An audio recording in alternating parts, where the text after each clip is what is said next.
When hunting for stocks, good dividend earning stocks are a great place to start. However, good dividend stocks that also buy back their own shares are even better. The compound of a dividend and a buyback program often combine for a great investment. And there are a couple of reasons for this. With a solid dividend, a stock has a good foundation, but a buyback helps push up the stock price even more. Over time, the smaller number of shares outstanding allows the company to raise the dividend per share. The stock buybacks reduce the number of shareholders who are entitled to the same dividends. Therefore, a larger increase makes more sense. In addition, the buyback yield, which is the buyback program divided by the market value of the stock, is often higher than the dividend yield. Interestingly, companies tend to spend more on buybacks than dividends as a way of returning capital to shareholders.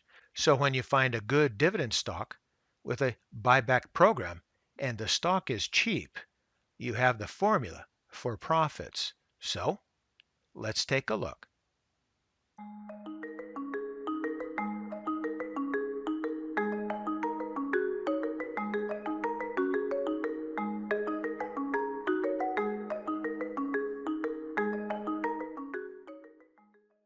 So as it turns out, the total yield, which is the dividend yield added to the buyback yield, is a good predictor of shareholder returns. As this chart here shows, the dividend yield plus the buyback yield for Wells Fargo is impressive. In late June, Wells Fargo received approval from the Federal Reserve for up to $23 billion in buybacks. Wells recently bought back about $7.5 billion in shares during the recent quarter. That made it one of the top three buyback companies in the U.S. At this rate, Wells Fargo will buy back $30 billion in shares over the next year. That represents over 13% of its $227 billion in market value.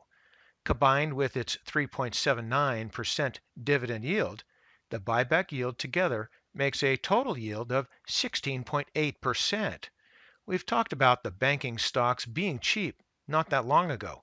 I also talked about the shift into banking. Currently, Wells Fargo stock is still relatively cheap with a forward price to earnings ratio of about 12 and a half times. So let's go take a look at Wells Fargo with our charts.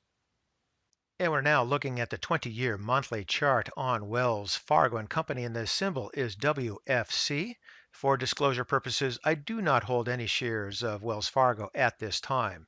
And the important things to take a look at, obviously the bottom in 2009, interim bottom, say here in 2011, 2016, and then the most recent bottom started in late 2018 and lasted into mid 2019, but it's bounced off that, moved through both the 50 and the 20 EMA, and the last close was $54.15. So everything looks good, and it is, in my opinion, starting on its way up. Let's go to the MAC, and that shows it a little bit better.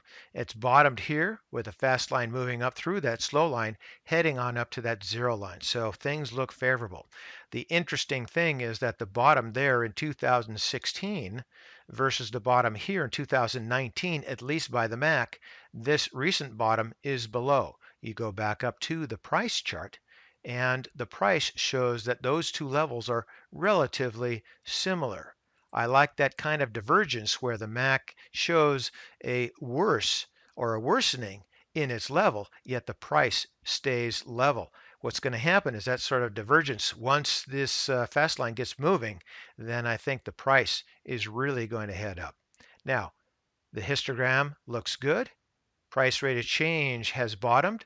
It's still trending along that slow line here, but it'll pick up, head up to that zero line soon enough.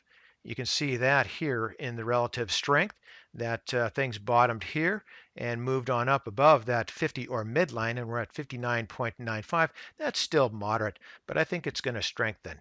And that's shown here in stochastics. Looks like it is bottomed and slingshot on the way up. Volume looks fine, and then the Williams is already in the overbought territory. This often leads the other oscillators, so you can see that bottom basing and then rocket shot up. moving back up here to the price chart, it definitely already has come off of the bottom. So it's made its initial move, but I still think there's plenty to go. So if you're interested in Wells Fargo, remember, conduct your fundamental analysis. And for today, that's ChewDog Charts. Thank you.